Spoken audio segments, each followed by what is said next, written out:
Good morning, everybody. It is Wednesday, August 4th, 2021. Welcome. This is the virtual meeting of the Wilmington Baltimore Avenue Streetscape Task Force. I'd like to call this meeting to order at 9:01 a.m. And from there, we'll start with a roll call. I'm going to go through the names and the little attributes for who you're representing. Jenny Burton, if you would raise your hand and as well as say hi. Thank you, Jenny. Welcome aboard. Jenny's with the owner, landlord of the shops at 33 Baltimore and the shops at Rehoboth Mews. Frank Cole, owner of Atlantic Cycles at Sea Chains Cycles within the project area, and also owner of Bob's Bikes in just immediately outside the project area. Frank, are you here? Here. There, welcome, Frank. Frank Cooper, resident, are you here? Not yet. Daniel Fosnot, manager of Oceana Motel. Good morning. Here.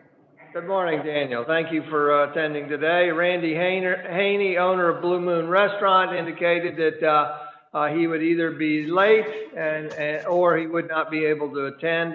I see he's not on yet. Patty Hoffman, owner of Stitch Statch on North 1st Street. Welcome, Patty. I'm here. I see you there. Thank you. David Mariner, executive director, Camp Rehoboth. I don't see him on yet. Andy Medic has actually resigned. He's feels bad he's not been able to make any meetings, and with the summertime, he doesn't see any opportunity to attend. Howard Menaker, resident. Good morning, Mayor. Hi, Howard. Welcome aboard. Thank you. Alex Moore, partner of the Avenue Inn, Beachview Hotel, and property ownership on Wilmington Avenue. Hello. Thank you. Hi, Alex. Welcome aboard. Elise Moore, owner of the Admiral in Baltimore.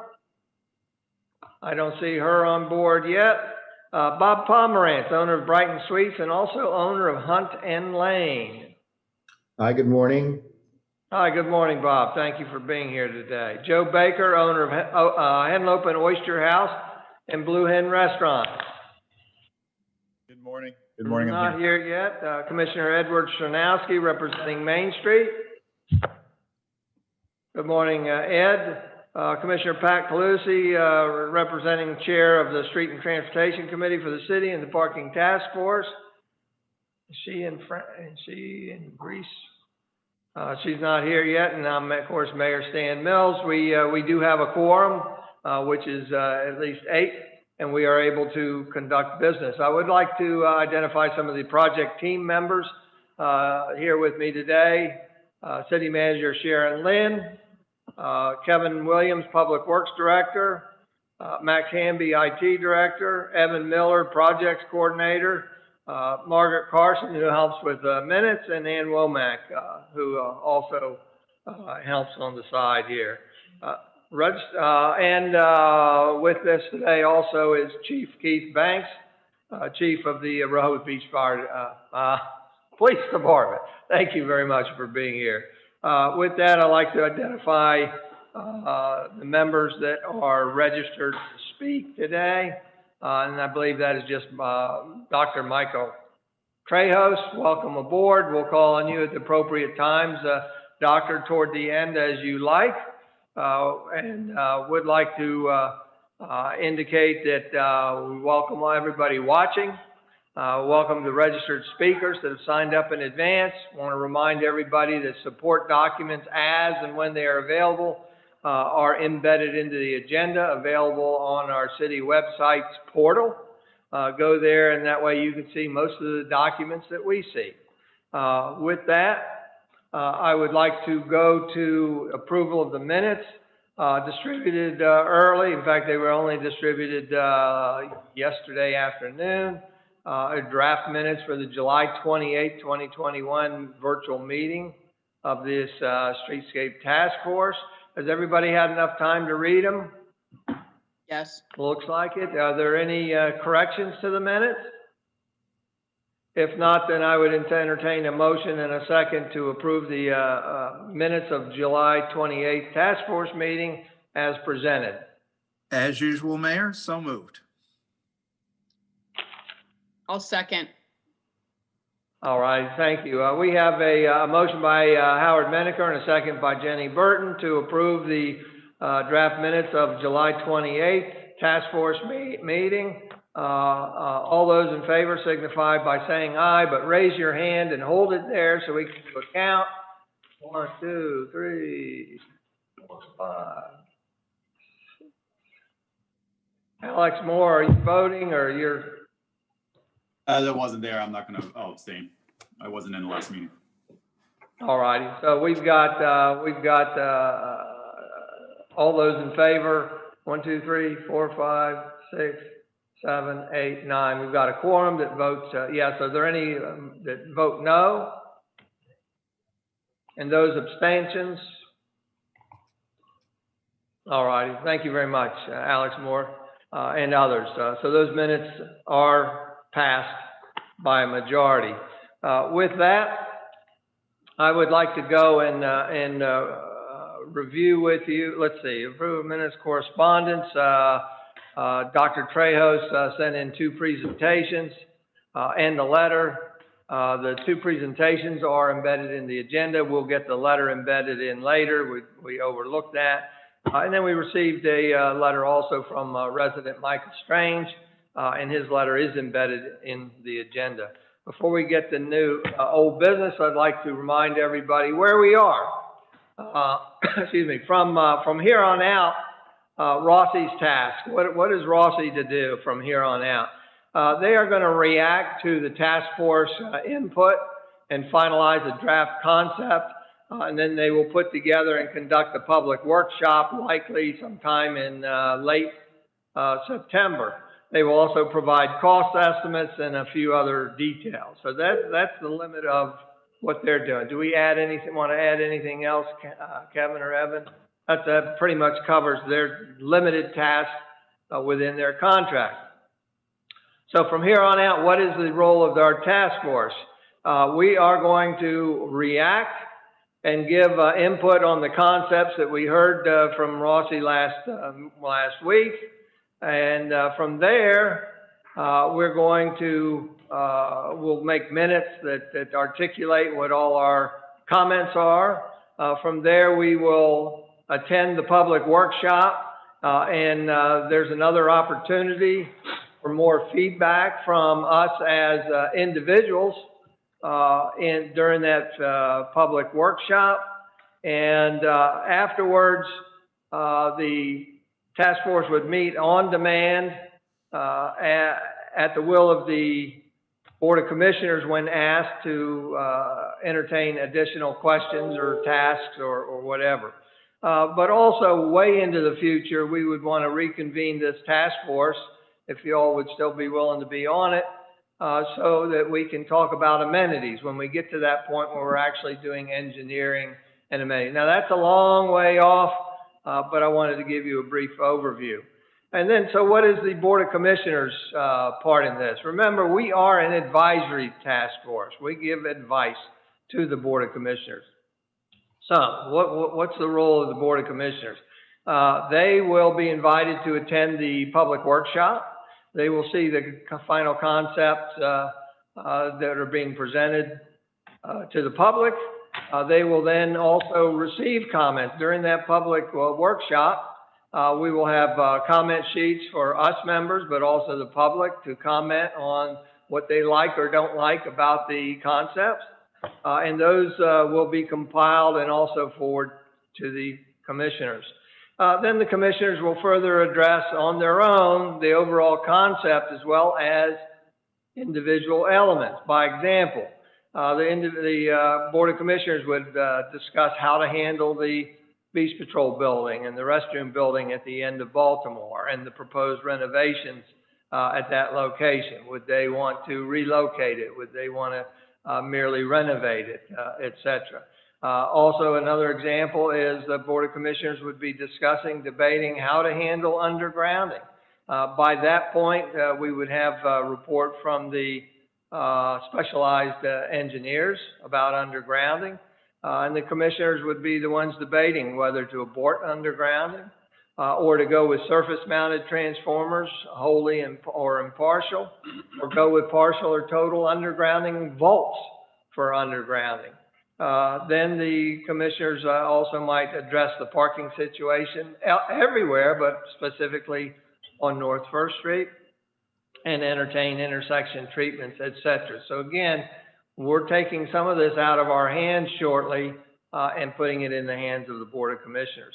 So by the end of this, the task force will have offered opinions on all of these topics, being mindful, again, that we are advisory, but the final decisions and thus the path forward will be in the hands of the commissioners based on whatever criteria they deem important: costs, ability to fund, timing, impacts on the city, impacts on individual businesses, etc. So if we're ready, let's take a second look at the introductory concept provided by Rossi and take our first shot at reacting to their initial concept offering. And again, all the comments here, we're not going to resolve some of these things, but we're going to come up with a list of comments, pros and cons, or questions even, that will be passed on to Rossi as well as to the Board of Commissioners in the future.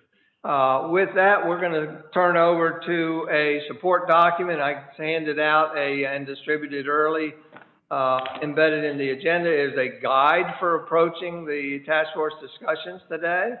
And actually, I'd like to just start on the last page real quick. And that is the things that we've already addressed that I did not intend to spend any time on. You're certainly welcome to bring up something if you like. Things that were in the Rossi presentation. Welcome, Frank Cooper is on board. Thank you for joining us. And I saw Joe Baker joined us about 5 minutes ago. Thank you for attending. So already addressed or to address in the future, I wrote down that shared bike lanes is already resolved. The turn lanes are identified are already resolved. The parking in terms of converting angle parking into perpendicular, I believe is resolved. Not the whole parking issue, just converting angled into perpendicular. Undergrounding is awaiting more direction from the specialty undergrounding consultant, so I call that as something into the future to be addressed. And then we have drainage. Detailed drainage analysis and design is required in the final design phase. Ditto for stormwater management. And if you recall, at the last meeting when we talked about this, I tasked the city administration with polling property owners and business owners in the project area for any flooding problems, because we're not certainly aware of all the flooding problems, and we need to ascertain, well, what do they come from? There's certainly a difference in flooding that occurs during hurricane events and nor'easter events, and those that occur just between medium and light rains. Are there any questions on those? I think we've hit them all. If not, then we're going to go to the beginning of the guideline and go through each of these areas.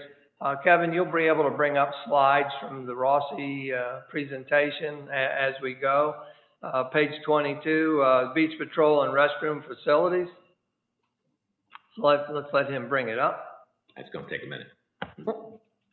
It'll come up in a minute. There's nothing new to show yet. We did indicate when we get elevations that we would pass them on to you. In terms of this is something that in talking with city management, this and some other issues are things that will be passed on to the Board of Commissioners. But what we want to do is be able to articulate what we want as a task force to be passed on to the commissioners and to Rossi. I believe that what was in the last minutes that we just approved, July 28th, is probably a good summary of the desires there. One was from Frank Cooper, I believe, was to consider relocation of the entire facility to the end of Maryland Avenue. And Howard Menaker, I believe, said if relocation's not possible, then I believe, Howard, you reiterated what we said earlier, and that's the need to be able to coordinate the streetscape design with the design of the beach patrol renovations and the restroom renovations. Is there any further comments that we'd like to add to our previous comments so that we can compile them and pass them on to the commissioners? And remember, when we have slides up, I cannot see you. You're just going to need to state your name and be called on. Any further comments? Yes, Frank Cooper.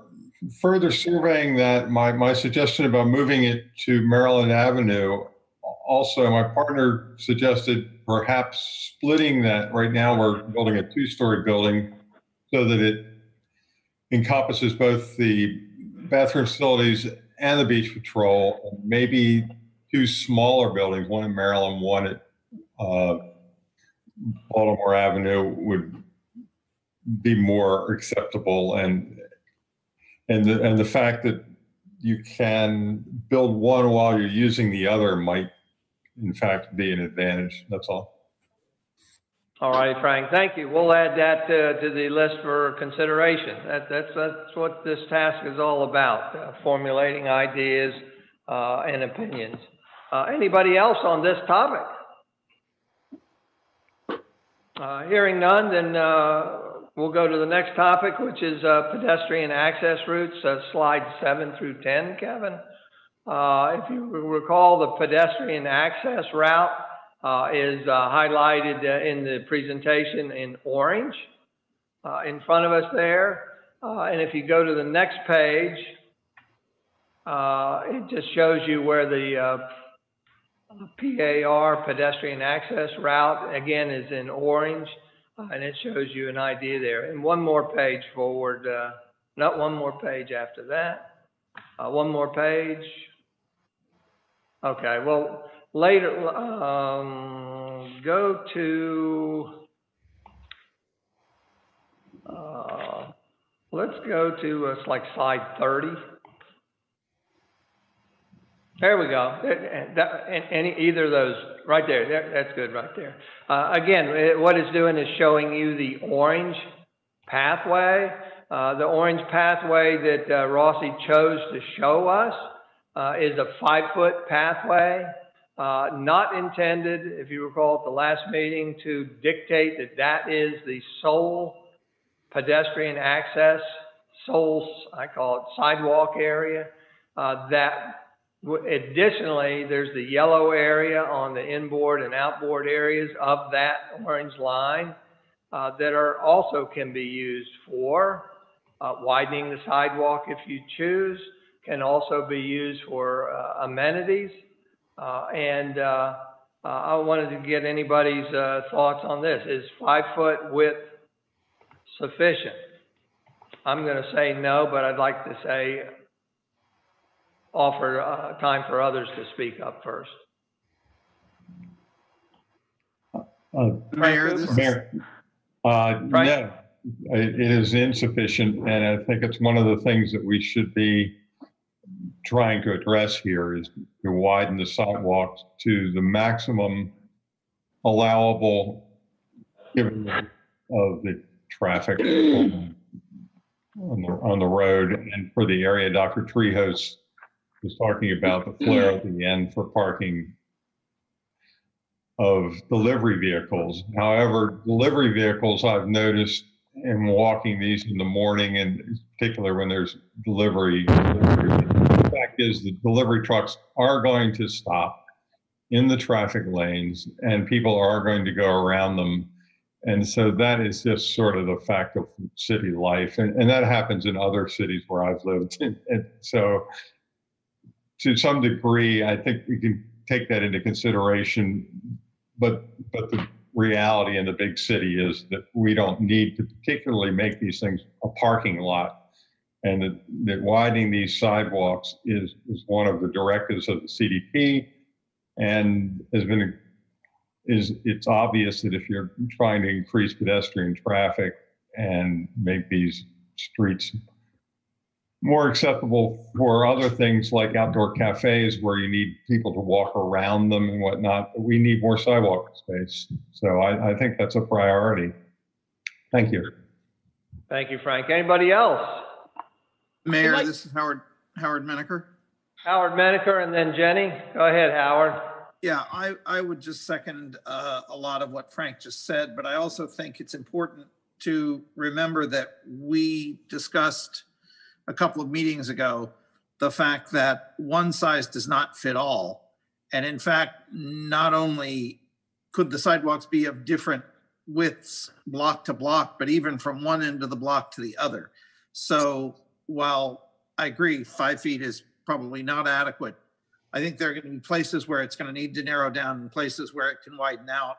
And I just want to make sure that that's part of our recommendation, is that we remain cognizant and flexible to provide pedestrian space where we can. That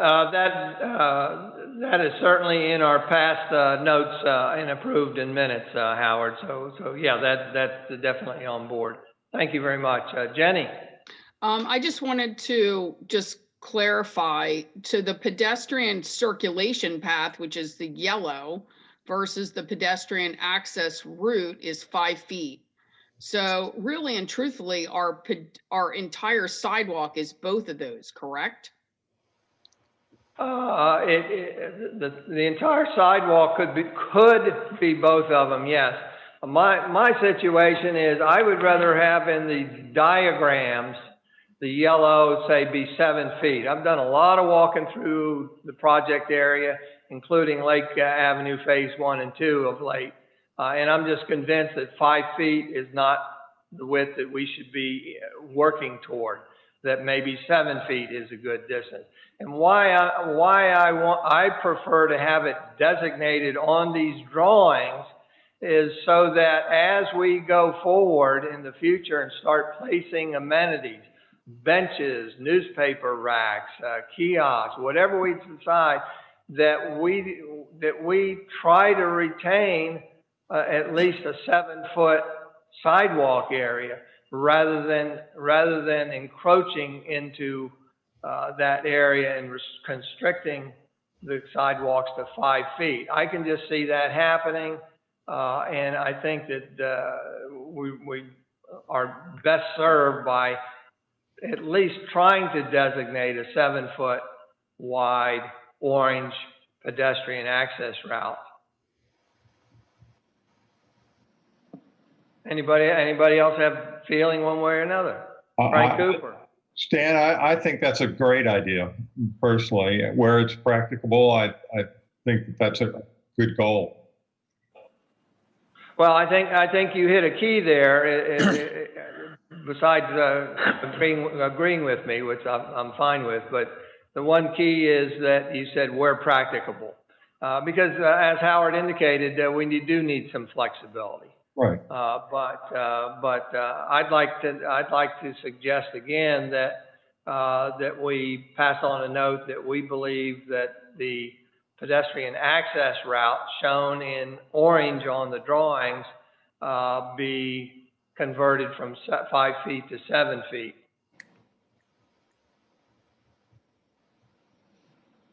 Okay, I would definitely motion that we do that.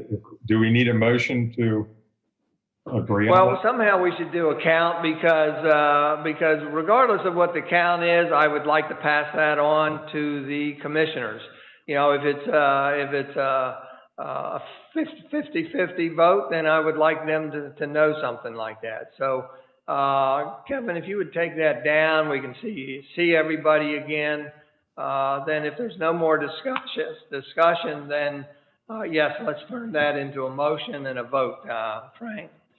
Okay, that is technically called the pedestrian access path, is it? Route, yes. Yes, route. Okay, I would motion that the task force suggests that the pedestrian access route be 7 feet wide minimum where practicable. I'll second that. All right, we have a motion on the floor by Frank Cooper and a second by, is it Bob Pomerantz? Yes. Yeah. Yes, Bob, to recommend to Rossi to change the pedestrian access route from 5 feet to 7 feet where practicable. Any further discussion? Again, we got to remember, all this is flexible. We've got to be flexible in all this, but we need some starting points. All those in favor of the motion, please raise your hand and hold it there so I can get a count. 1, 2, 3, 4, 5, 6, 7, 8, 9, 10, 11, 12. So we've got everybody on board. Anybody against that I missed? And so we've got 12 on board voting for the motion, none voting against, and the motion carries. Thank you very much. Appreciate it. With that, we're going to go to the next item on my guide, and that is tapered travel lanes, page 13.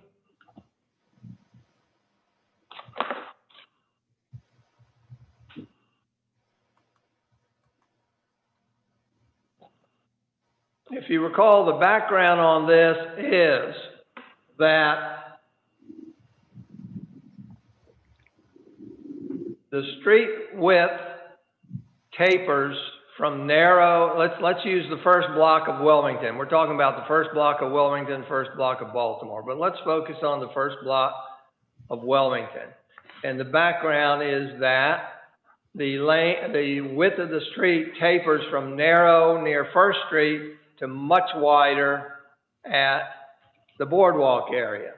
And if you recall, 2 meetings ago, this task force took a vote, and it was not unanimous, but we voted to agree to send a guideline to Rossi that we wanted to see the tapered lanes and the taper visage as is existing. And as you can see in the drawings, the Rossi did not consider the tapered areas. Dr. Trejos's report to us, he indicates a desire for wider traffic lanes down on the end of the first block of Wilmington Boulevard for the purpose of delivery vehicles. Rossi seems to say it's challenging to do, or why would you do this? And if we look back at some of the drawings that were given to us, I think 2 or 3 meetings ago, of existing conditions, the existing condition on this drawing in front of us, on the left side of the drawing of Wilmington at First Street, you've got head-in parking on one side, 2 travel lanes, and head-in parking on the other side. You've got the same exact thing at the east side of the boardwalk, east side of Wilmington. So let's look at the width there.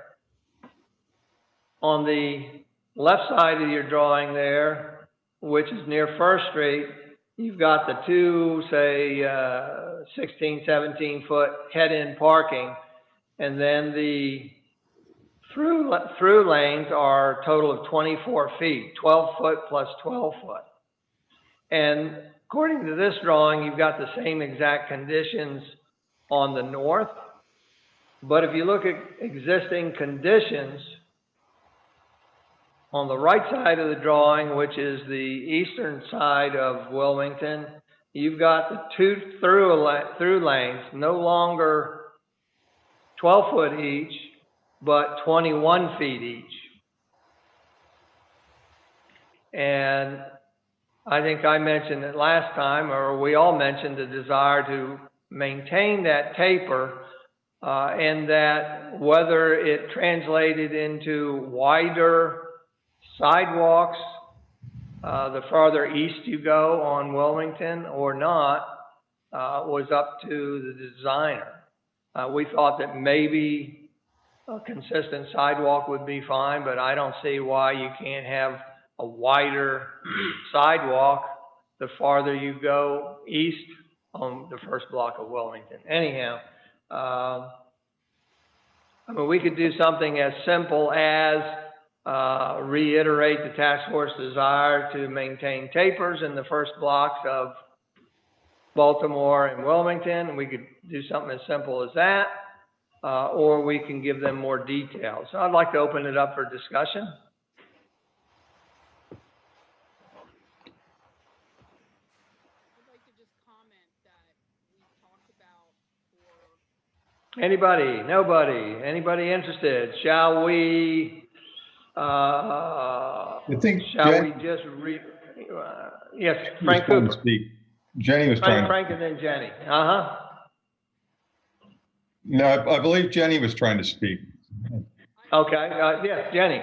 You're muted, Jenny. Okay, I just wanted to comment that, Can't hear you. all right, hold on one second. I think you need to turn your volume up.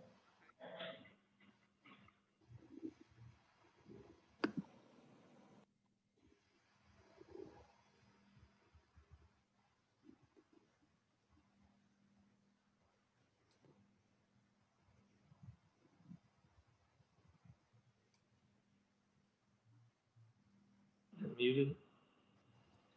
Not on our end. No, her volume is turned down. Her microphone. Jenny, your volume's still down. We can't, keep trying.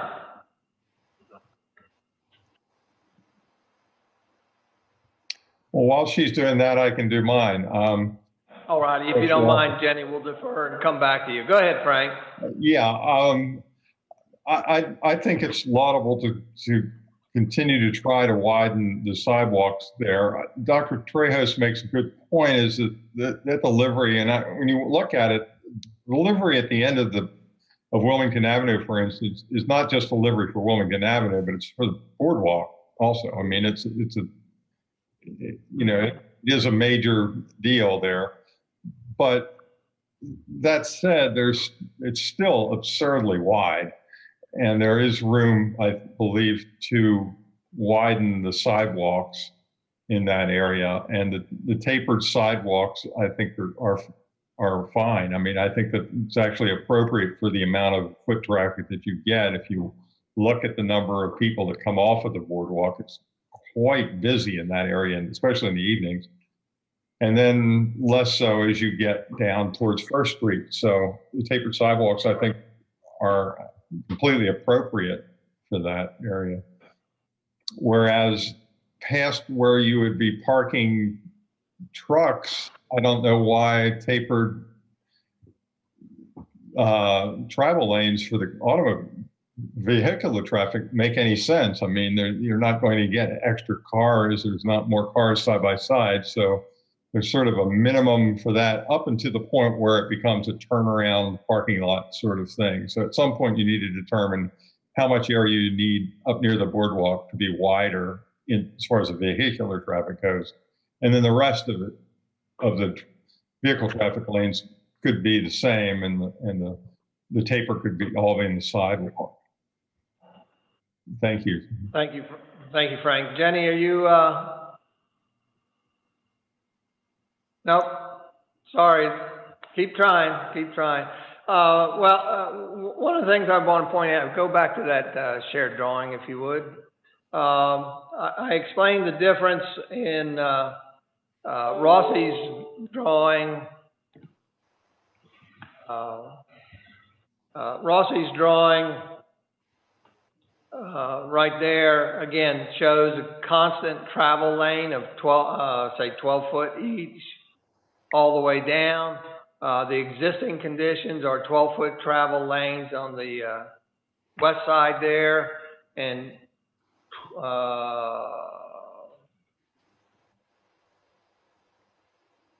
21-foot travel lanes on the east side. That is a difference of 18 feet. So if we went with Rossi's drawing there, then we would have 18 extra feet that we could devote to sidewalks. And to me, adding 9 foot on each side is possibly absurd if you want to try to take care of any delivery vehicles, such as Dr. Trejos desires. Jenny, are you on board yet? Can you hear me now? Hey, yes, we can. All right. Go ahead. Thank you. My comment is that we talked about making the ends of the streets on Wilmington and Baltimore Avenue more inviting from boardwalk to to these streets.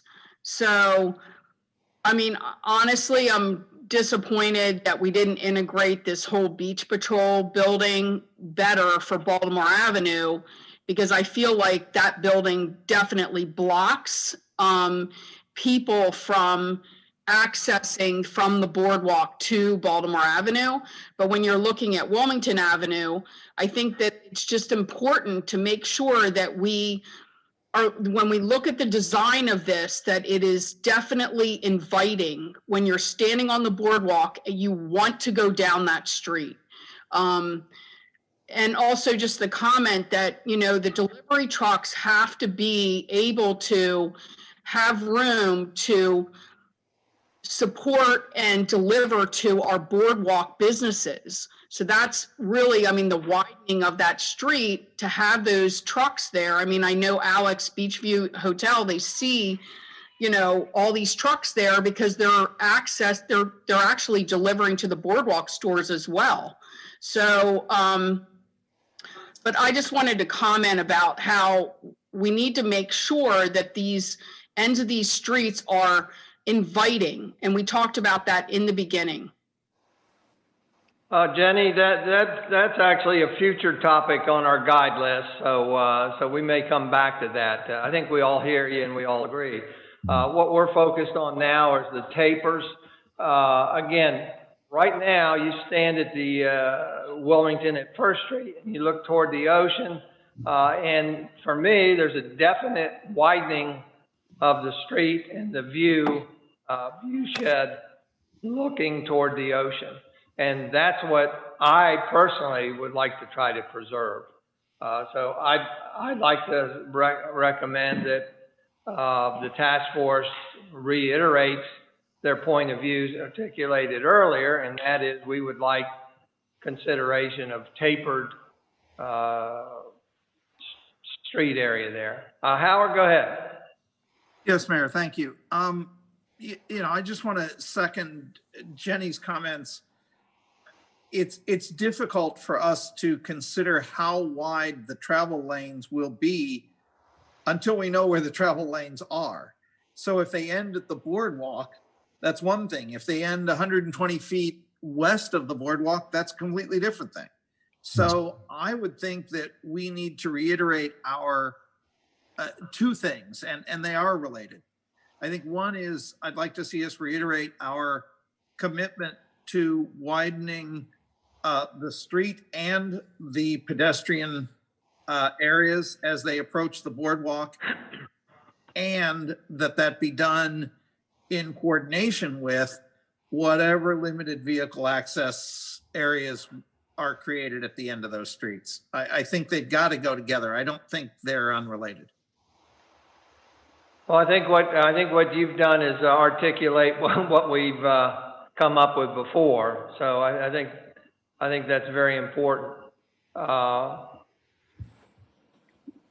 Yes, Dan.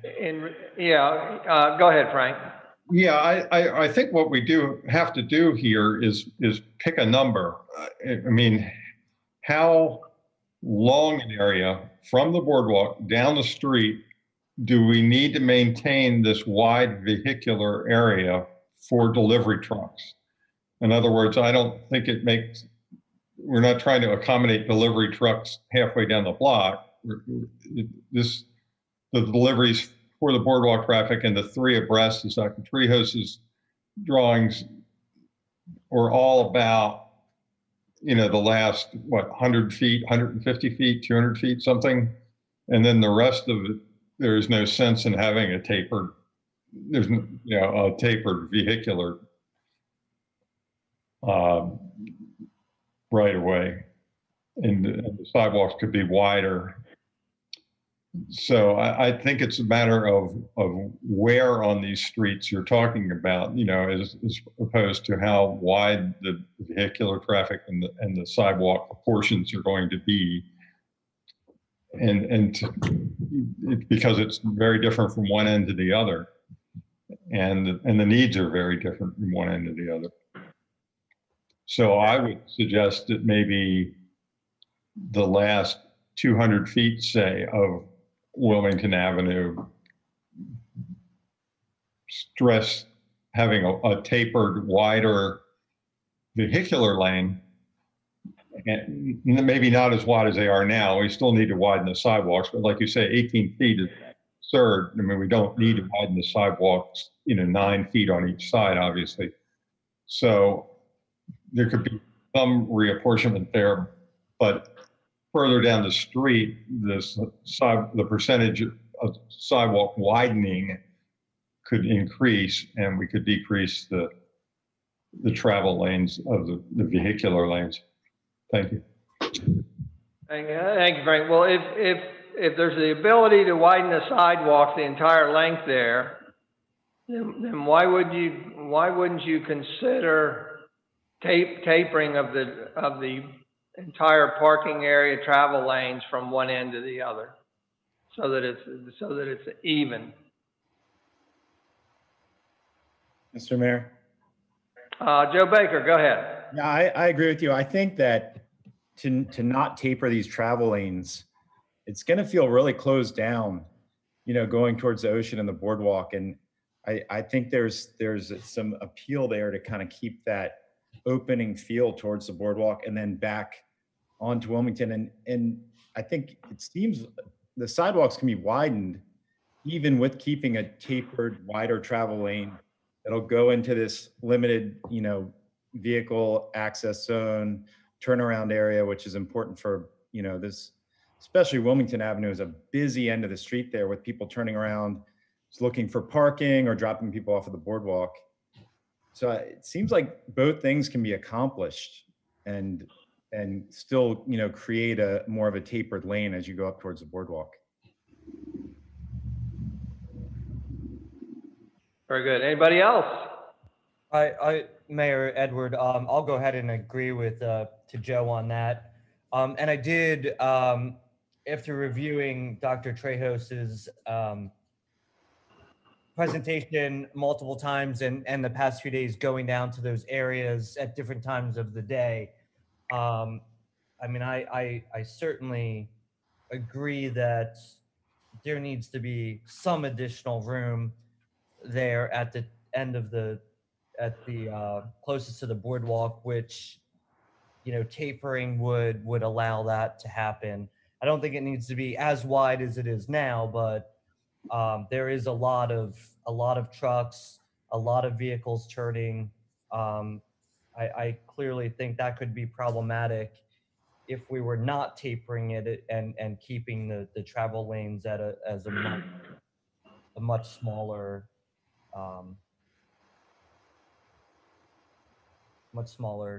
size. Thank you. Thank you, Commissioner. There's going to be more opportunity to talk about this particular street later in the meeting. Again, our topic is tapering. What I would like to do, if everybody is amenable, is to merely reiterate to Rossi the desire of the committee articulated 2 meetings ago, I believe, to consider tapers in the first blocks of Baltimore and Wilmington, and then leave it alone and let them do that, because we've got the one drawing right in front of us without tapers. Let's take a look at see what they can do with tapers. Is everybody comfortable with that? That's a simple way of trying to address it. Mayor, if you need a motion on that, I'd be glad to make that into a motion that we convey that plan to Rossi. Parameters to use when they come back. Howard, let's go ahead and do that. If you want to take this off the screen, we've got everybody again. Howard, was that you? It was. Yeah, go ahead if you would make a motion to. Yeah, I would move that the task force reiterate our recommendation and desire to Rossi that the travel lanes and the sidewalks, if possible, taper, in other words, widen as they get closer to the boardwalk, and recognizing the need for them to narrow as we get closer to First Street. Do we have a second? I'd second that. All right, so we have a motion by Howard Menikert and a second by Frank Cooper to reiterate the Rossi, essentially the task force recommendation earlier about the tapering of streets. Is there any further discussion? I know before, it was not unanimous before. We're not really looking to re-debate it as much as just to, again, reiterate what the vote was at the last meeting. Frank Cole. Yeah, I just want to point out one thing based on my experience of being right in the middle of that block for over 20 years.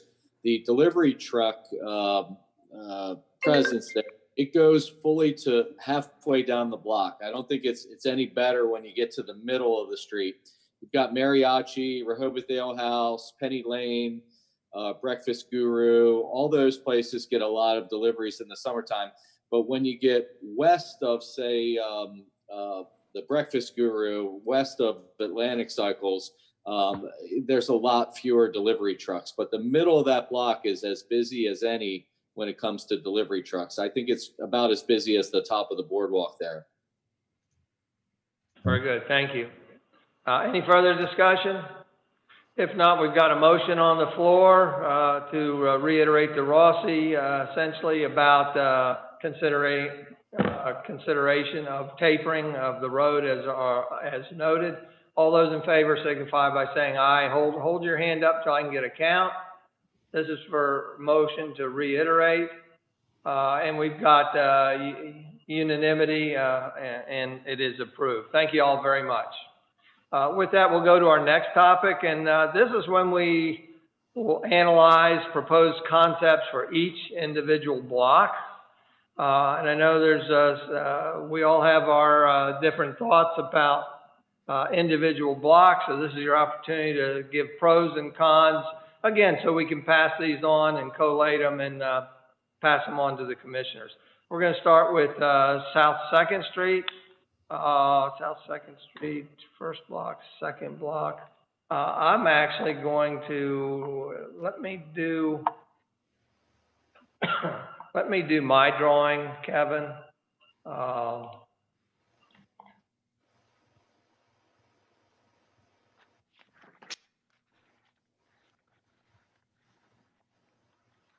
One of the support documents I made, and understand where they say slide created by S. Mills, I'm not attributing these slides to Rossi, because in case they're blurry or out of alignment, that's my fault. But what we wanted to do is look at South 2nd Street, and we've got one block area here between Wilmington and Rehoboth Avenue. The second block area is between Wilmington and Christian or Delaware Avenues.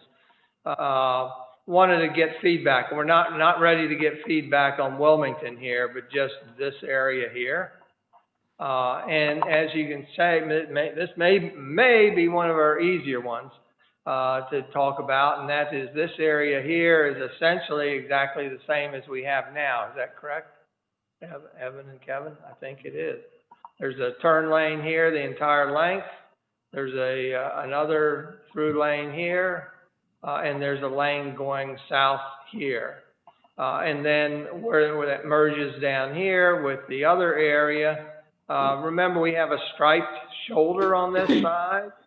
And our recommendation from the task force was for Rossi to consider the opportunity for parking in this area here. And that appears to be what, let's see, that is, I guess that's a no parking area because this looks like a drive apron and a drive apron. So those are not, so it looks like there's the possibility of 2 parking spaces where none exist now. So I'd like to get any feedback on this particular proposal here. Anybody? Yes. Bob, go ahead. With respect to the additional parking, I'm on that street and turning from Wilmington and Delaware all the time. You've got cars coming from Christian, that's a major access street, and there's cars turning. Visibility is not always good. And adding those parking spaces, I think would create additional problems. Because of the, Yeah, specifically, these areas here. yes, you've got a lot of cars coming from Delaware, Christian. They're sitting on Wilmington, trying to make a right turn, a left turn. And the additional parking obstructs visibility and access from the cars turning. All righty. We'll note that. What we want to do is note some individual comments on this to pass on, because your perspective and where you live and work is very important to this. While you're there, has anybody given thoughts to maintaining half a turn lane here and trying to add 1 or 2 parking spaces here? I don't even know if it's doable. Would you have the same thoughts, Bob, about parking on this side? I really would. Once you're past Delaware Avenue, there's just a lot of traffic and a lot of cars stopped at all times trying to turn. Okay, we'll make note of your concerns there. Anybody else? I agree. I agree. Patty, go ahead. I agree. I think there's a lot of these corners that I don't think the right turn works, but I do agree on that one. I think it's a very busy intersection. I drive it every single morning, and I agree with what he's saying. Very good. Anybody else? I absolutely agree. I think that we should leave that alone. I think that it is a very busy street, and have just adding the 2 spots in front of the, old, or the Italian restaurant there, I think it does cause maybe some obstruction with cars parking and parallel parking and stopping. It's just a very busy area. Yes, definitely. Thank you, Jenny. Anybody else? Anybody like it? I mean, I love the thought of adding spaces instead of taking away spaces. So this kind of excited me, but I don't disagree with what's been said. Anybody else? Dan, Frank Cooper. originally I believe was my idea, but I will defer to those who spend more time there and know and their judgment on it. If it's really going to create problems, then there's no point in it. I mean, I'm looking for parking spaces to balance out the ones we're losing, but if this isn't the space, then it isn't. That's all. Thank you. Thank you. Anybody else? I agree. I drive this route every day and make that right turn every day. And I as a business owner, I want as many parking spaces as we can get. But I think these kind of intersections and these turn areas are not ideal. Just to pop in 1 or 2 spaces that are just going to jam up traffic or cause issues anymore. That go, not only Christian Street and Delaware Avenue, but Bayard Avenue coming down from Dewey, and a lot of people come in Robinson Road now. This is like a big influx point into the town. Very good. Anybody else? I'd like to seek your guidance in how do we want to articulate this? Do we want to take a vote, or would we rather just have individuals articulate their position and we record that in the minutes to be able to pass on? Any thoughts? Just record it in the minutes that we need it revised. Well, what I would do is record in the minutes that in terms of this topic, Frank Cooper, Joe Baker, Bob Pomerantz, Jenny Burton, and whoever else spoke, and here's their positions.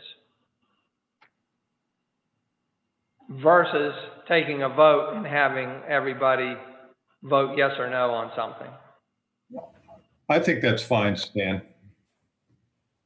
All righty. we'll go that route then. If anybody else? If not, we'll move to the next topic, which is the first block of Baltimore Avenue. I'm going to, again, first block. No.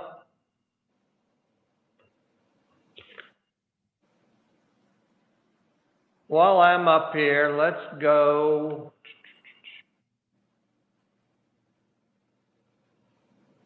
While I've got the screen shared, let's go out of order a little bit and go to North First Street, and then we'll do South First Street. They seem to be the most complicated of areas there. Again, this is a slide that I made. It's a compilation of merged illustrations from Rossi. It may not be perfect, but I wanted to put side by side the two concepts. If you saw that the North First Street area there, again, this is North First Street. This is Baltimore. This is Rehoboth Avenue. The concept for each side here is the same in the area from Baltimore to Maryland. And it shows a northbound lane, a southbound lane, and parking on this side. Note that the parking on the east side is 7 spaces, 1, 2, 3, 4, 5, 6, 7, which is exactly the same number of spaces that exist now. On the west side of the street, I believe, if my eyes are good, that they've just got 1, 2 spaces, whereas there were 3, 4, 5, 6, 7 spaces altogether on this side. Again, this is a challenge because part of our the purpose of the streetscape is to increase pedestrian safety, give wider sidewalks, better travel accommodations, but to do that, sometimes you have to sacrifice parking and space and everything. So these two sides are the same. The difference here is the south area here, where we've reduced it to 2 spaces. If you recall, the existing had 3, has parking on this side, 2 lanes, and then parking on the other side. So essentially 4 lanes here that are being converted to 2 lanes. And then on this side, you actually retain parking, but what you do is you sacrifice the pedestrian way. I'd like to get feedback on what you all think about these concepts. Patty, if you don't mind, I'm going to start with you. Oh, that's so funny because I was going to keep quiet and hear what everyone had to say. Because, you know, as a business owner, I've spoke to all the businesses on this block. You know, my customer is 60 to 75 years old. I can't lose parking in front of my shop. I can't lose anything on this block. They won't come to my store. I have multiple customers that can't come to my store because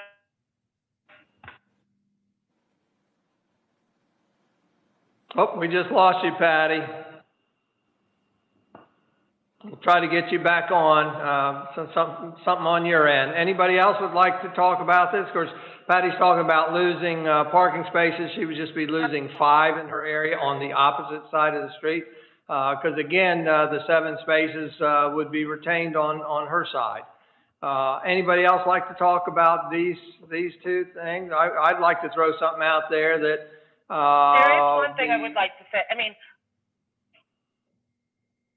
you're breaking up on and off, Patty.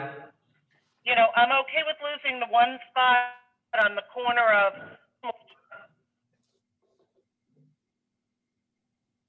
Can't hear you. The Wi-Fi. Can you hear me now? Patty, I'm sorry, you're breaking up. Okay, I'll be back. But we understand we understand you. Anybody else like to talk about that? I was starting to say something about the lower right corner where the red pedestrian areas are less than the minimums. To me, that's a no-brainer. I don't think I could accept that at all. The whole purpose of this is to widen sidewalks and to invite people off of Rehoboth Avenue onto Baltimore Avenue. That particular design fails in that respect for me. Anybody else like to offer opinions on either design? Yes, Dan. Frank, go ahead. I'm not sure that we really are trying to get additional pedestrian traffic on First Street heading towards Maryland Avenue. I don't know that, I mean, it would be nice, but if the businesses there all agree that losing those parking spaces is not going to be beneficial to them, then it's kind of doesn't serve any purpose. Now, I'm unsure of, do we have the same situation there that we have on First Street between Rehoboth Avenue and Baltimore Avenue, where the buildings are not at the setback, when the actual city-owned sidewalk is only 3 feet or something? Is that the same situation between Maryland and Baltimore Avenues? You know? I don't know, but here's your diagram of Rehoboth Avenue to Baltimore, right here. Right. I mean, Frank, to answer your question, between Rehoboth Avenue and Baltimore Avenue, the sidewalk is to the curb, whereas from Baltimore to Maryland, there is a little buffer between the sidewalk where the meters are, kind of. So there is an opportunity to widen that pedestrian walkway. I'm on that street every day, and I do take often, instead of leaving Baltimore Avenue and going right down to Rehoboth Avenue, I take a left and I actually go down to the Pines and leave town that way. But it's just that street is so busy and filled with bikes, filled with the Surrey bikes. Like, it is just a really busy street. It's dangerous, actually, the way we have the parking along there, and then people shooting out from Baltimore Avenue to go across down to the first block. It's just, really, there should be a 4-way stop there for safety reasons. But yeah, I mean, when it comes to, it is wider, if you're asking that. It's wider. It could be wider because there is like a little buffer between the sidewalk and the curb. No, what I was talking about is on the block between First Street, between Rehoboth Avenue and Baltimore Avenue, the actual property lines are further out than the buildings are. In other words, a lot of what we enjoy as sidewalk is actually private property, which we stand to lose. And so that's a bigger deal than, you know, if what we consider right now is like a 7-foot wide sidewalk suddenly becomes 3 feet is unacceptable. I don't know whether that's the same situation between Baltimore Avenue and Maryland Avenue, whether the buildings are built to the property lines and we're using private property essentially for sidewalks or not. I mean, using what I guess you would call a tree strip for that area, adding that as a sidewalk would be a good idea, but that might be all that's necessary there. My point being is that maybe we don't need to lose the parking spaces on the block between Maryland and Baltimore, but they definitely need to go between Baltimore and Rehoboth Avenue, where we have an impending disaster coming with sidewalks that are way below standard. That's all. Anybody else? Again, we'll handle this the same as before.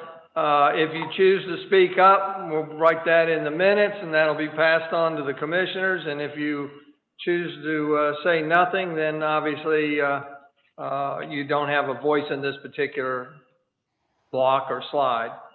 Anybody else? I also, Go ahead. Go ahead. Is that you, Patty, again? yeah, I also, want to point out how many restaurants, we have a brand new restaurant coming into town, the pizza place across the street on the corner of Baltimore and North First. That's going to add more people to this corner. I happen to be be the only, well, Bob's Bikes and I are the only businesses on this street, but we get a lot of overflow from, I see people with pizza boxes from Nicola's every day, parking over here. I can't believe we could lose these spots, and it would hurt the businesses. And that's not what we want. We want to make it prettier and everything, but we can't lose the spots for the businesses. That would be terrible. Well, that's where this is all, it's not an easy task, is it? Because some would say, you sacrifice parking spaces for wider sidewalks, and wider sidewalks are needed to get people down the street to your business, down the street to Bob's Bikes and Ava's Pizzeria carryout window or something. So again, there's a lot of challenges to what is it? Anybody else like to be? But if you look Go at ahead, the whole Patty. North First Street, to lose 40 spots on First Street, it really would hurt the businesses terribly. And you have to look at the whole block, not just between Baltimore and Maryland, where I am. I mean, I'm speaking from my block, but I'm speaking really the whole length of the street. You can't lose all these spots. That would hurt all the businesses. I'm thinking bigger plan across the whole way. Thank you, Patty. We'll make note of that. Anybody else? Mayor, Edward, I'll throw my 2 cents in here. Yes, sir. I agree. If we look at if we look at option B, looking at the red zones closest to Rehoboth Avenue, we're not doing what this project is intended to do if we go with that option. I certainly don't want to lose parking spots, but I think at least between Rehoboth Avenue and Baltimore, that is the only option to increase the sidewalks a little bit. In terms of the parking spots on the west side of the street, just north of Baltimore Avenue, I mean, quite frankly, I walk by that multiple times a day, and most of the folks that are using those parking spots are beachgoers, and they're sitting there for most of the whole day. So I do think we may need some more handicap and 30-minute spots, maybe on the east side of the street. But in terms of what Jenny said, there's some serious safety concerns that I have there, and it probably should be a 4-way stop sign. And I think if you're going eastbound on Baltimore Avenue trying to make a left, we're gonna need to take away 1 or 2 of those spots anyway, just because there's no visibility for people to see when they're trying to make a left there, going north on First Street. So I certainly don't want to lose parking, but I don't see how we come to the objectives of this task force without losing it. So. Thank you, Commissioner. And of course, you and I and Commissioner Cluzy get a second chance at this. But we thank you for your opinion. Again, we're doing this slightly different rather than conducting votes on each one. I mean, we certainly can if anybody wants to call for a vote. But otherwise, those that speak out will be recorded and put in the minutes so that your opinions can be passed on to the Board of Commissioners. Is there any other additional discussion on these particular slides before we go? I don't want to repeat what people have previously said, but I just wanted to agree. I don't think that we can accomplish the goal set out for the task force with the really narrow sidewalks there. And although, it's sad to lose those spots for sure, I think keeping in mind our overall goals, that's what makes the most sense. Thank you, David. Anybody else? Mayor, if this not, is- go ahead, Frank. Sorry to dominate here, but I would like to differentiate between First Street between Maryland Avenue and Baltimore Avenue and Rehoboth Beach as being two very different things. And so, Agreed. Thank you, Frank. Anybody else? We'll go on to the next slide. Again, I'm out of order of my guideline, I think.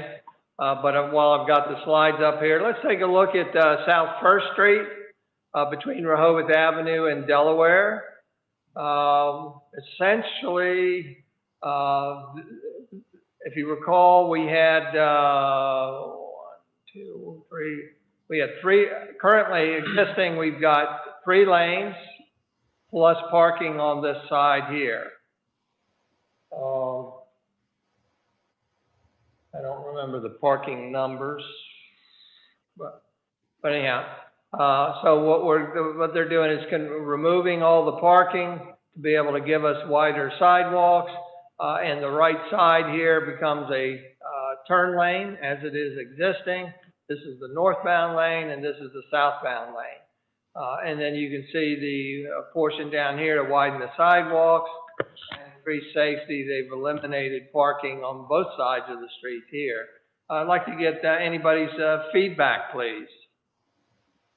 I wasn't sure if you could add parking on this side. You could probably only gain two spots, but any Mayor? feedback, please? Mayor? Howard, yes, sir. Yes, I think, again, sort of following the conversations that we had a moment ago, the real objective here is to increase foot traffic and other traffic onto Baltimore and Wilmington Avenues. I think the concern is considerably less on the opposite side of Wilmington. And so I would say we ought to take a look at restoring parking in those blocks if it's possible. But if they in fact took away parking, and I really can't remember the existing condition, but I think the idea of increasing sidewalk width and attractiveness in that block between Wilmington and Rehoboth Avenue is essential. I think it's a lot less essential on the other side of Wilmington Avenue. So that's where I would think we ought to ask Rossi to take a look at restoring possibly some parking if they took it away.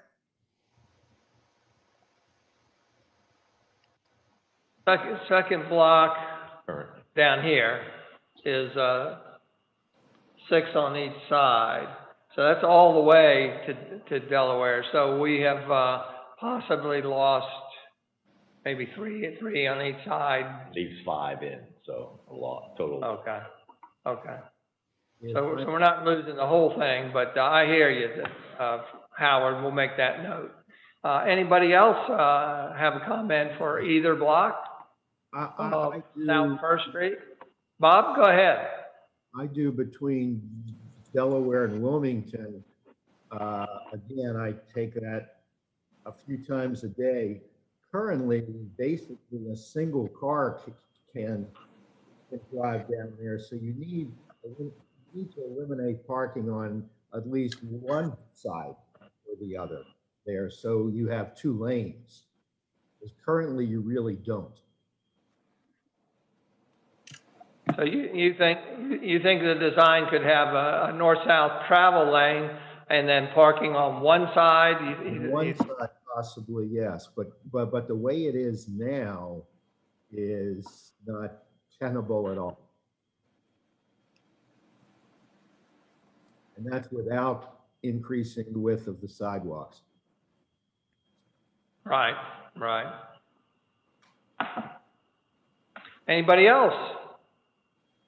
Yeah, I have a question for Bob. I'm not sure what you're saying here. Are you saying increase the width of the vehicle travel lanes at the expense of the parking? Is that, or?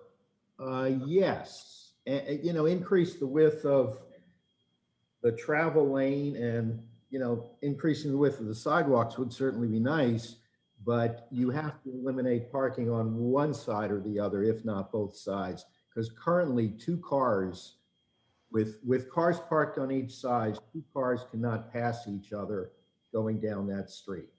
You wait until the other car goes by.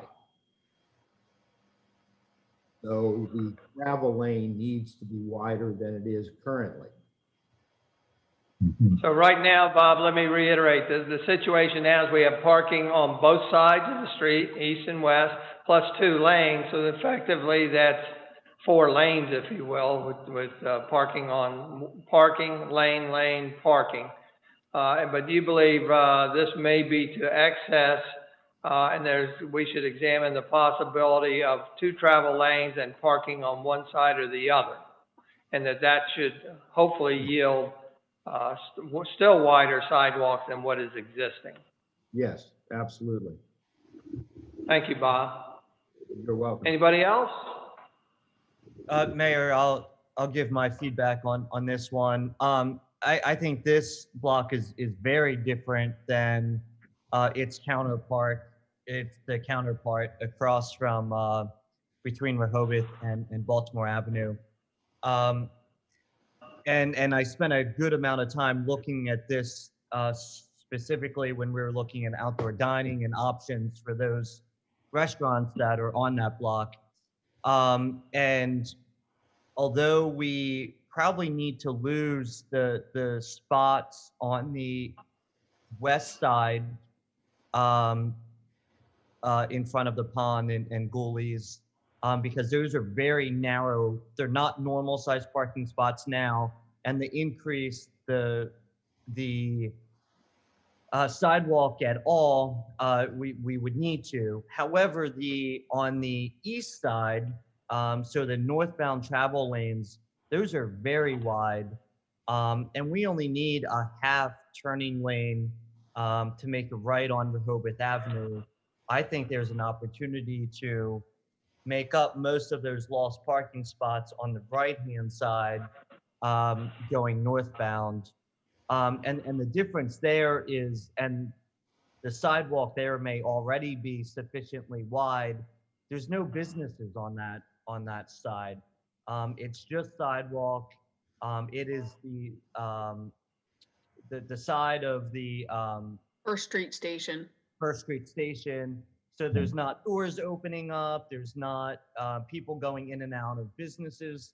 So I think this is very different than, say, between Rehoboth and Baltimore, where you've got lots of transient people going in and out of shops and et cetera. So I don't know that I feel comfortable losing that much parking here in this specific spot.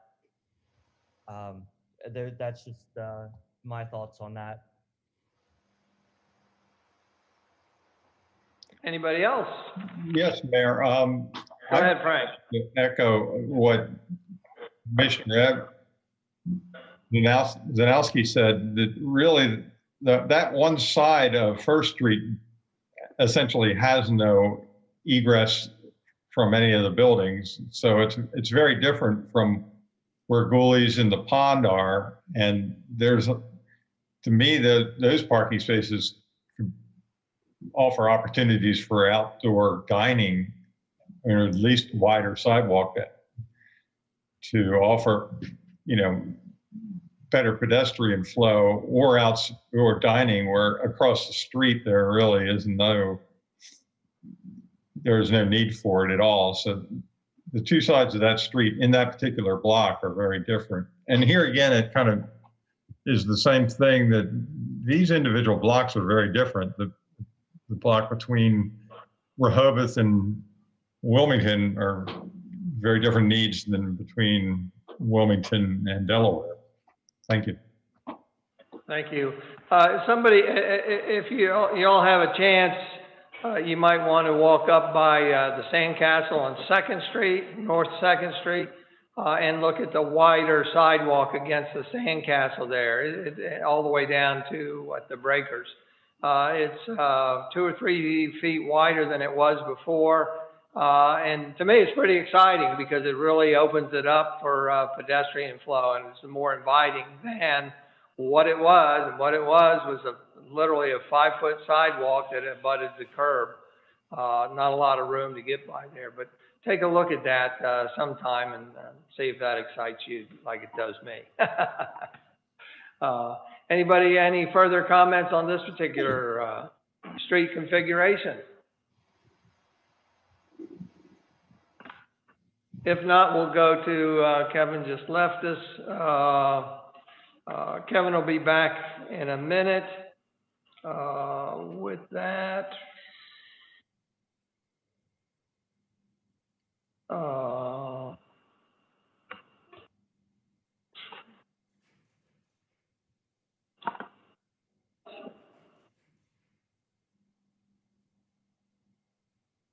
hang tight 1 minute.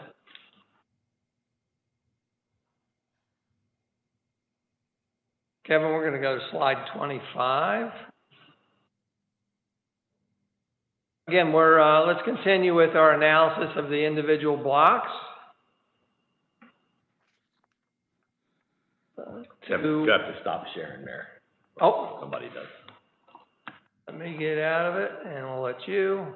Again, we're in the process of reviewing individual blocks, coming up with any ideas that we want to pass on to the commissioners. This is the second block of Baltimore. Any comments?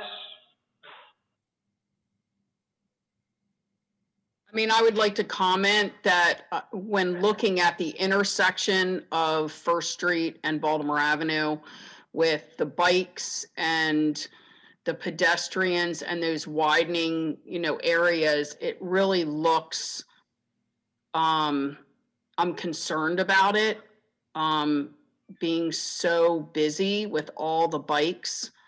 And I mean, I like the bump outs because I think it's safer, but it is, I feel like it's kind of almost an issue where we need to maybe consult an urban planner because I don't know.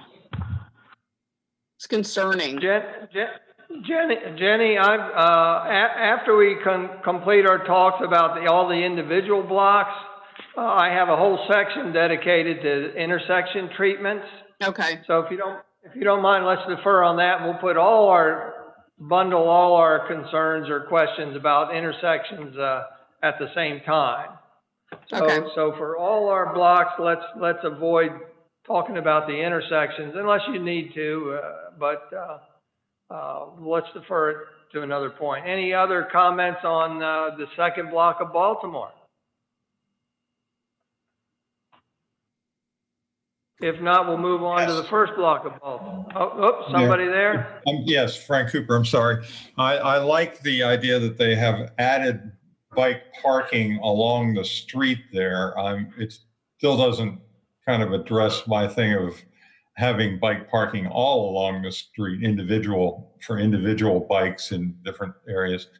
But the bike parking lot at the corner of First and Baltimore is jam packed so many days that you can't get a spot in it. So there needs to be more parking. And I think the concern about the congestion there is a valid one, that bike parking needs to be distributed more evenly down the street. Thank you. So. Well, thank you, Frank. I think one thing we all have to recognize is that the placement of bike racks and transformers and all that, even scooter parking is all a guesstimate. Any of these areas in yellow can be converted to, Frank, your individual bike rack depositories or something. So there's a lot of opportunity there to do more. Any further comments in just the second block of Baltimore? I would just piggyback off of what Frank said. I mean, the other morning I walked through the Muse and we had 31 bikes hooked to the sides of buildings, to tables, at the end of where our fencing is, where our parking is. Obviously, in a busy weekend, the bike parking at the end of Baltimore Avenue in front of Lingo's Market is not enough. So we do have bike parking next to Grace Boutique in this schematic, as well as down in front of the bike shop. But yeah, I would like to see maybe even more bike parking on near Browseabouts in that area too, to help with everybody parking in that area in the mornings. I don't know. There used to be a bike rack in front of the Muse, in front of where Christmas Spirit is, and it was taken out when Streetscape was done on Rehoboth Avenue. But I agree. I think we can talk about that later, and see what works for us, and maybe add posts, versus like a huge area where bikes are. Thank you, Jenny. If there's no further comment on the second block of Baltimore, let's go Just one more comment. Go ahead. Thanks. I know we kind of had made the resolution that we want the 7 foot wide whenever possible. And I just wanted to, point out that, on the Aqua Grill and side of that end, it's it gets very narrow. And my preference, but I would love to get input from some of the businesses there, is, when we say whenever possible, does that mean that we lose the trees there, or does it not? Because I think they also provide a lot of character to that end of the street, and from the beautification perspective. So I like the 7 foot whenever possible, but this is one of those situations where if we lost the trees, I probably would not be a fan of it. Thank you, David. Anybody else? We'll go to the first block of Baltimore, page 26.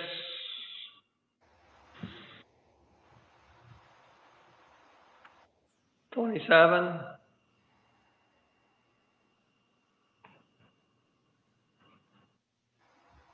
'28.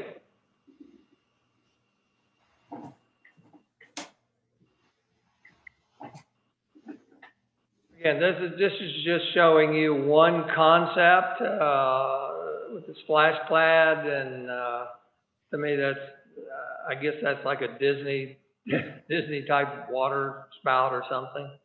But go backwards one. There we go. So again, this doesn't show taper, so we've already resolved that. But it shows the possible how the end of the street could possibly be designed with LVA. The next slide after that shows the pedestrian plaza. It certainly seems to me that it could accommodate all three. No parking turnaround zone, low impact vehicle area zone, and a pedestrian plaza. Are there any comments that we want to pass on to the commissioners on anything about the first block of Baltimore Avenue? I would just Mayor. yeah. Go ahead, Jenny. Howard. I'm sorry. Howard, go ahead. Yeah, thank you, Mayor, and thanks, Jenny. Again, I think we're well on the record, but I think the concept here is exactly as it was on Wilmington. I think to widen, I think it's possible to widen the travel lanes as well as widen the sidewalks, widen pedestrian areas, and accommodate some sort of low vehicle area at the end near the boardwalk. I think all of those are concepts that we've endorsed throughout this conversation. I think if we need to reiterate them, this is the place to do it. But, all those details are later to be determined. But in terms of widening the street, widening the pedestrian areas as in both the specific pedestrian access path and the general wider pedestrian areas, and adding lower vehicle, I think we want to be sure we're on record as trying to accomplish all of those things. Yeah, I believe we are. We can certainly reiterate again. Jenny, did you want to say something? I just, every time I look at this, I heard that the Atlantic Sands is going to be expanding through Jam and Eden. Is that correct? Well, definitely Jam. Well, I'm sorry, a new hotel in this area. And Langford has bought Eden. So I have no idea what the plans are there. But it just, our project doesn't take into consideration of what's happening with what that new hotel will look like, correct? No, and I don't know that it needs to because, we will be setting the parameters to start with. Okay. And unless he starts building first, but if so, then I think we would definitely want to meet with him and tell him what we've come up with so far. Everybody okay? So we're generally okay with all the concept. We just don't know what the design's going to be and have a great interest in what the possibilities are down at the end, utilizing turnaround zone, LVA zone, and pedestrian plaza. Frank, you had a comment? Yes, I'm still very concerned about the bathrooms and the lifeguard station blocking that whole end of the street. And it already had the sidewalks where they connect with the boardwalk are uphill and narrow, and it's virtually impossible to see, or it's not inviting, let's put it that way.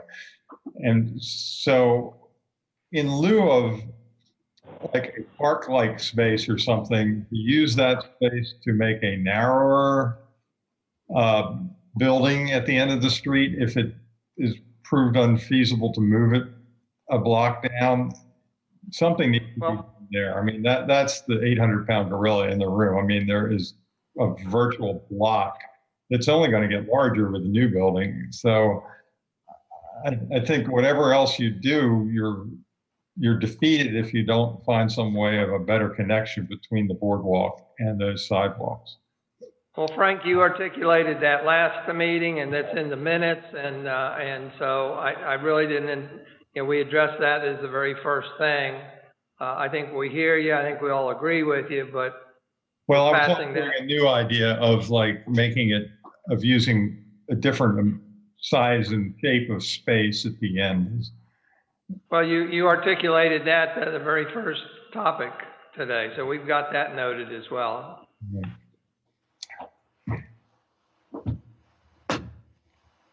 Anybody else on the first block of Baltimore?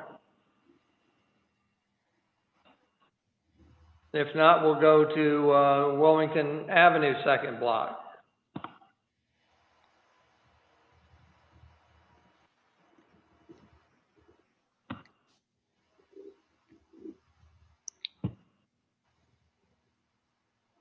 Any comments? Yeah, here Frank, I think go ahead. Widening the sidewalk down towards Second Street is necessary. I mean, the area in front of Oyster House and Salt Air are very congested with people waiting to get into those restaurants.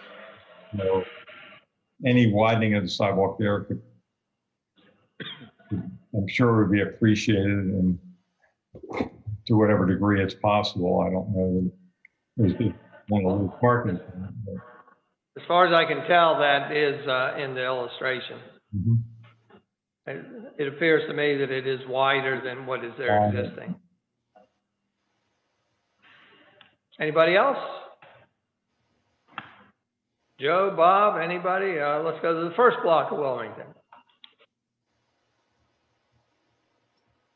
And we've got, I think we have a couple slides there, don't we? 30, 31, and 32. Again, this is got a turnaround zone. It's got a low vehicle access area, but it's also got a pedestrian plaza in there.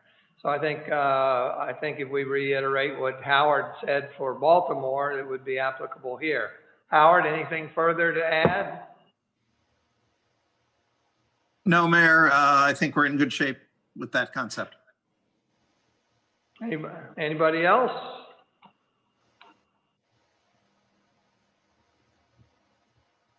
If not, then we will move on to intersection treatments.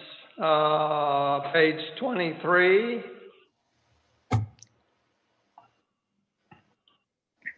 Intersection treatments, they call them bump outs. I think elsewhere they call them bulb outs, curb extensions. And if we look at some specific ones on page 37,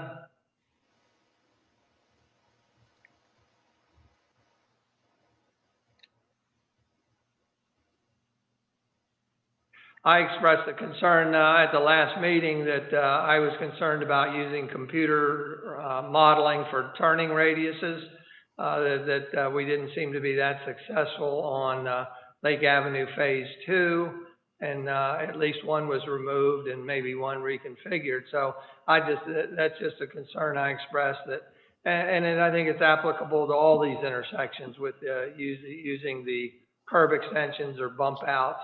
Are we really hurting ourselves, considering that we've got anywhere from small vehicles and delivery trucks from UPS up to tractor trailers of Cisco? Go through some of the other, I think there's 2 more slides there of intersections, Kevin. There's one, there's a good example there, Baltimore and First Street.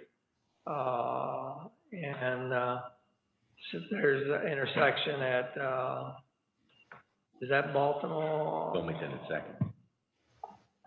Oh, that's Wilmington and 2nd Street. So leave it there for a minute. We'd like to offer the opportunity for feedback from the committee on intersections. Jenny, do you want to continue some of your thoughts? Yeah, I feel like definitely we need a 4-way stop here. I mean, when I look at this, I feel like it's going to be a very busy area with the bike racks and, you know, the bump outs where people are standing more in the street, you know, with this schematic versus on a corner. With these bump outs and these ADA compliant ramps, people will stand right on that edge. It's just, to me, a safety concern. Thank you, Jenny. Any comments on the bulb outs themselves? Are they good, bad? Mayor, go ahead, Frank. I am concerned about the turning radius of large vehicles, because this is, you know, it's not just automobiles here that we're worried about. Like you say, the Cisco trucks are pretty big, and I would want to make sure that whatever we're doing accommodates them without having to run over the curbs and whatnot. And I also totally agree with Jenny that this needs to be a 4-way stop. It essentially operates as that anyway. And in heavy traffic, if you watch it in this area, it becomes every other car, and people, even though they don't have the right of way, become indignant if you don't let them out. So actually making it a 4-way stop intersection, I think would be a good idea.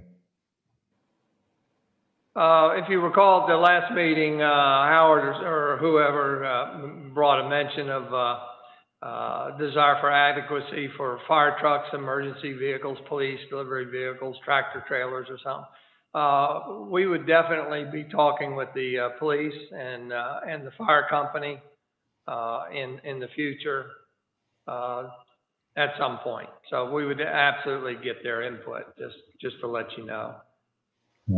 Any further comment on intersections and how they're handled? Bump Mayor, outs? this is Howard. Frank, go ahead. This Or is Howard, Howard. is that you? Yes, Mayor, thank you. Again, with lots of caveats, those being that we can determine there's adequate turn radius. We can determine that the 4-way stops perhaps, but as a concept, I think I would like to support the idea of these bump outs. I think they accomplish a lot of what we try to do here by attracting more pedestrian and bike traffic, by calming traffic and slowing it down at these intersections. I recognize that this illustration shows transformers and bike racks, none of which may be in these places, but some of which may be. That's all to be determined later. But again, as a general concept with the caveat that we provide for safety first, I think this is a good concept for this and other intersections. Very good. Thank you, Howard. Anybody else? I agree with Howard. I think, you know, pretty much reiterate what he said. I think the turning radius and all of that needs to be factored in. It sounds like it will be. But I think as far as a visual and just how much it accommodates, you know, pedestrian traffic crossing and the welcoming, these look great.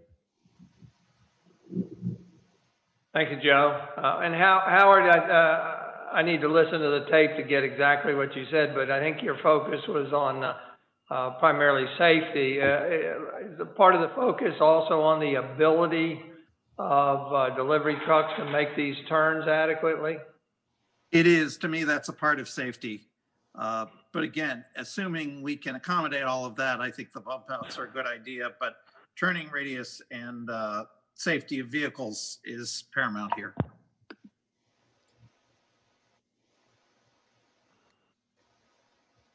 Very good, Howard. Thank you very much. Anybody else on intersections? Thank you very much. With that, I know. With that, the last thing on my guideline is parking inventory, pages 41 to 42. You know, we've got potential estimated increases and losses in scooter parking, passenger vehicle. Certainly the loss of any parking is a concern and to me, and but there's got to be trade-offs, and there will be trade-offs, obviously. How far you go is to be determined. Frank, we do want to address, I've got the chief here. Frank, if you recall at the last meeting, you indicated something about scooter parking, and is it acceptable to use the yellowed off areas, by example, in front of hydrants to access scooter parking places? Do you have a Google? Kevin's gonna bring up an example there, for instance. I mean, this there are other examples with tighter yellow areas and fire zones. And Chief, you were gonna respond to Frank's query last time? Yes, thank you, Mayor. I did reach out to Frank just kind of get some clarification or whatever, and after discussion, just as this is one example of what many could be like, the quick answer is yes, you can drive through a fire lane to get to the parking, and also it's perfectly logical to put scooter spots or bicycle spots right next to a fire lane. You know, the caveat is we have to make sure the bikes and mopeds stay within their designated area, not going into the yellow lined area, but they can pass through it, if that clarifies. Frank, does that do it for you? Yes, Chief Banks called me, thank you very much, and clarified, and I have found examples of that. And there's an example of sort of what I was talking about on Wilmington Avenue, where they took a single car parking space and divided it up into scooters, but you need access to the sides of that space. So I was thinking in areas in front of fire hydrants that the adjacent car parking spaces could be converted to scooter spaces and use that area of no parking for access to them just for the sake of efficiency. And since that apparently is legal, I think that should be one of the things you could consider when you're divvying up parking areas. That's all. And the key to it, Chief, is that access is acceptable. It's just you can't park in the fire zone. Correct. Very good. Thank you.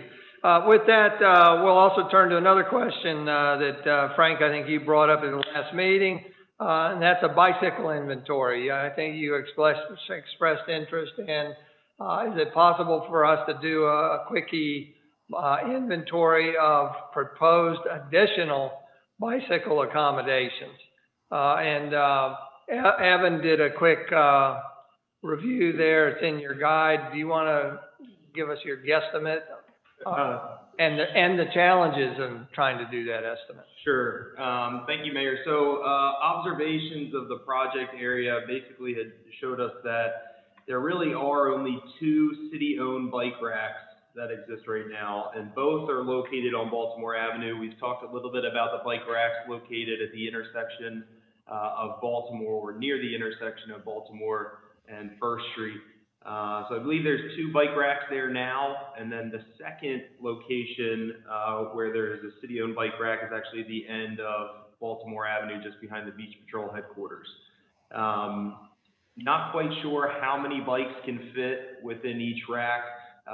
They do look to be pretty long racks, and the question is whether or not they're set up in a way where bikes can be put on either side of the bike rack.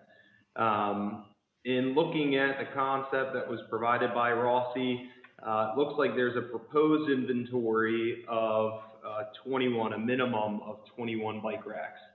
Again, without getting into the details, through the design process and picking out what type of bike racks they're going to be, it's hard to say how many bikes they can each hold, whether some are going to be a little bit larger, some will be smaller, and again, whether you can fit bikes on both sides of the bike rack. But again, a proposed minimum of 21 bike racks as shown in Rossi's Streetscape Concept. 2 locations right now currently where there are city-owned bike racks. Well, and considering that the ends of Baltimore and Wilmington down near the boardwalk and have low vehicle access zones, and also potentially pedestrian pathway or pedestrian plazas, there's an opportunity there for a lot more bicycle racks also. So I think overall we've got the opportunity to expand the number of bicycle parking places throughout the project area greatly. Any questions? Look, I know we went through things very quickly.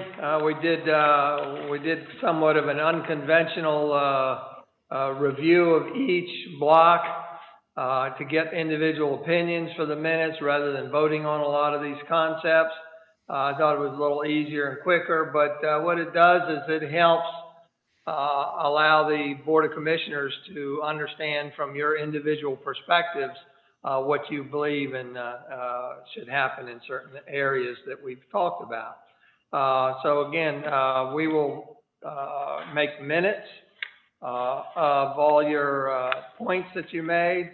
I would actually like to convene a meeting to approve those minutes. I'm not going to give you a timeline now. It could be in 2 or 3 weeks. I'll have to give you as much notice. That meeting could very well possibly be as short as 5 minutes, or if something else comes up, we could extend it and have more discussion on some other topics. So again, I want to thank everybody. I will be in touch with when we finalize and select a date for the public workshop, and keep you apprised of how we are intending to go forward. Your inputs have been very, very, very valuable to all of us, and will be valuable to the mayor and commissioners when we get to looking at these things. Again, the future of the task force is on standby. The mayor and commissioners, after they have their discussions, after the public workshop, may well task you with additional questions or topics to take a look at. And so I'm very proud of everybody and their time commitments, and very appreciative. I would like to give everybody good of the order. Do you have any, oh, I'm sorry, the public. Dr. Trejos, are you there, please? Yes, Mayor Mills. Good morning. I just looked up and saw your hand raised, so I'm sorry. Go ahead. That's fine. We have both of your presentations. They're somewhat self-explanatory. Right. The one that is the one that's revised, maybe you can just summarize what that is. And then if you'd like to take the next 10 minutes to go over your other slide, that's fine. It'll still should get us out around 11-ish. Go ahead, Dr. Trey. Very good. Very good. Yes, thank you. So with regard to the revised one, again, I only added to that the delivery trucks that were located predominantly at the intersection of First and Wilmington. And I know that there has already been discussions with regard to those bump outs and the desire for them. But again, we need to accommodate those type of, shall we say, delivery trucks. One comment, Frank Cole made a comment about delivery trucks around the middle of Wilmington Avenue. That is absolutely correct. I have multiple photographs, but I did not include those in the presentation. If we could ask Max to bring up the store management one, that would be great. And Max, if you could bring it up in the PDF form, that would be fantastic.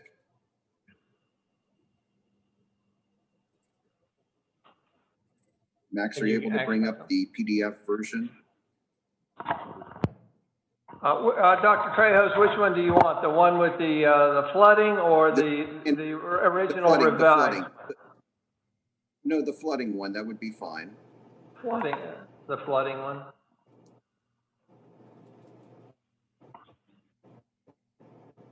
Yeah, I've already made the appropriate comments. I think everybody is in. I think everybody's also in agreement with regard to the maintaining of King off street. I think everybody's much in agreement. So let's proceed to the storm management. To create this one here for a moment so that everybody understood with regard to the issue of storm management, and also Mayor Milieu and the Board of Commissioners are going to have to look carefully into the storm management aspect of Wilmington Avenue in particular. Next slide, please. So what we, again, Rossi noted that there would have to be a detailed stormwater analysis in order to, it would be required to do a final design phase. Next slide, please.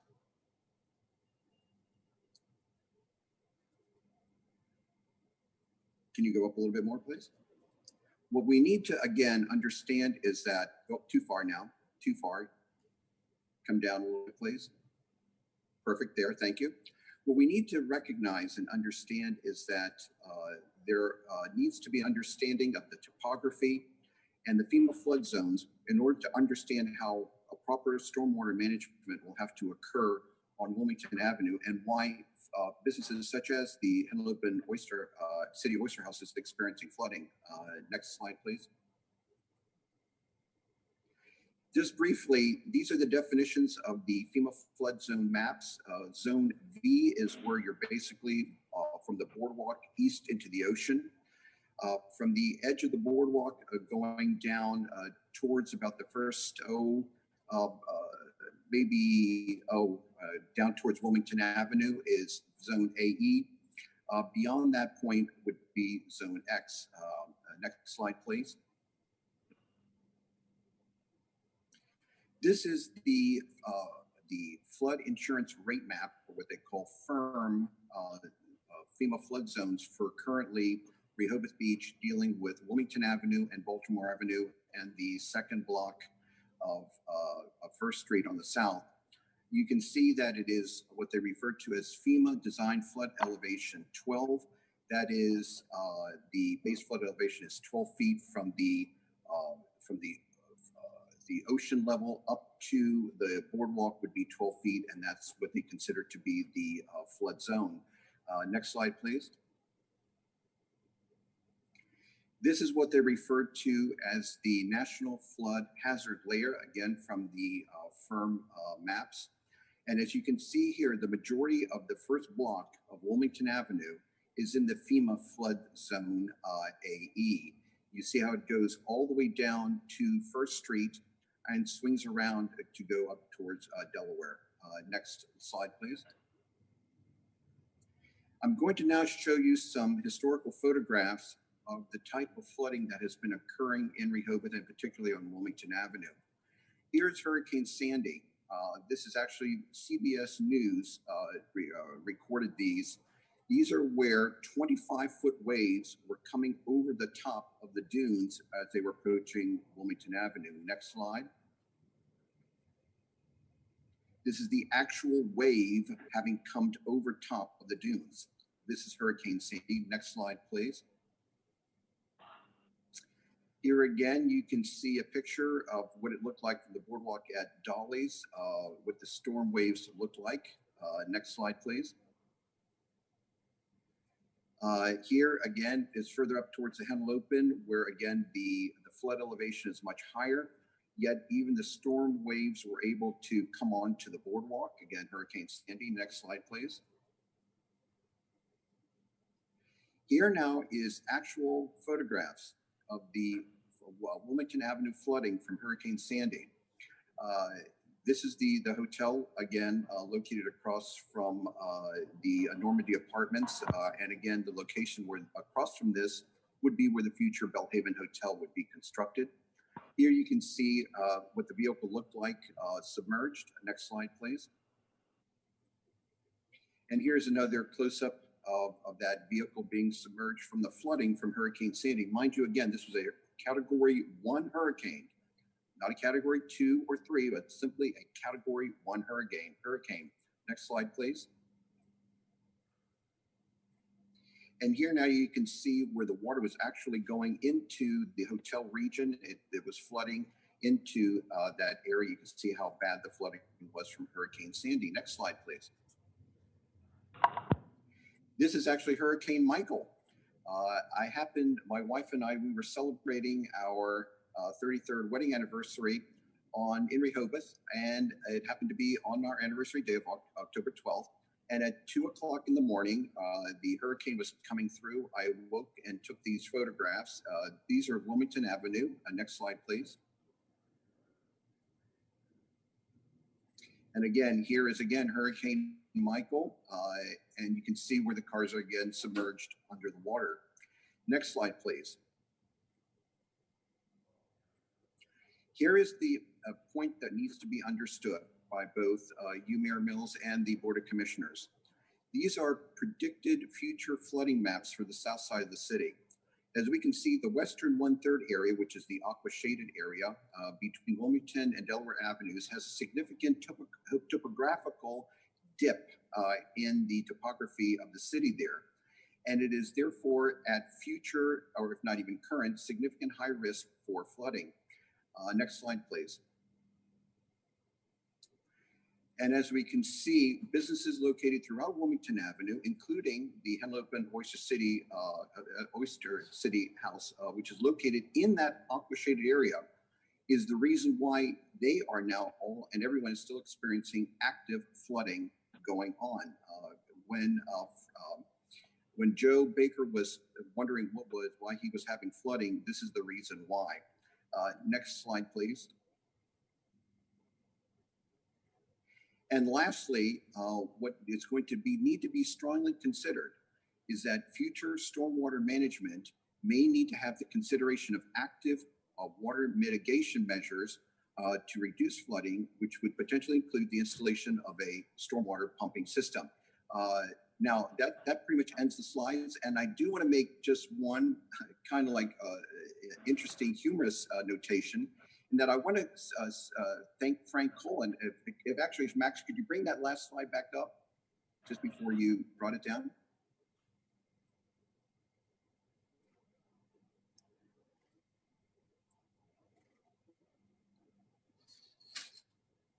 The very last slide. There we go. There we go. Let's go to the very last slide, if you would. Perfect. There you go. I just wanted to make a notation that I wanted to congratulate Frank Cole for somehow, some way being able to get Wilmington Avenue renamed the Atlantic Cycles Bike Rentals Avenue. I don't know, Frank, how you did it, but I think everyone on this task force would love to know how you were able to get your Wilmington Avenue renamed for your business. I thought that was just of interest. And if there's any other questions that anybody would like to ask me, I'm available. Any questions? Thank you. Thank you, Dr. Trejos. Any questions? Any further comments? Just like that, yeah, check in the mail. Check is in the mail, Mr. Mayor. Thank you, Frank. Any other comments? Again, I want to thank everybody for your time and commitment to this important project. I'm excited about moving forward, although there are certainly a lot of challenges. Frank, I feel for you in that Baltimore Avenue street end there. That's probably the biggest challenge of all, I think. Well, besides funding this whole project. With that, if there's no further questions or comments, I'm going to adjourn the meeting at 11 o'clock a.m. Thank you very much.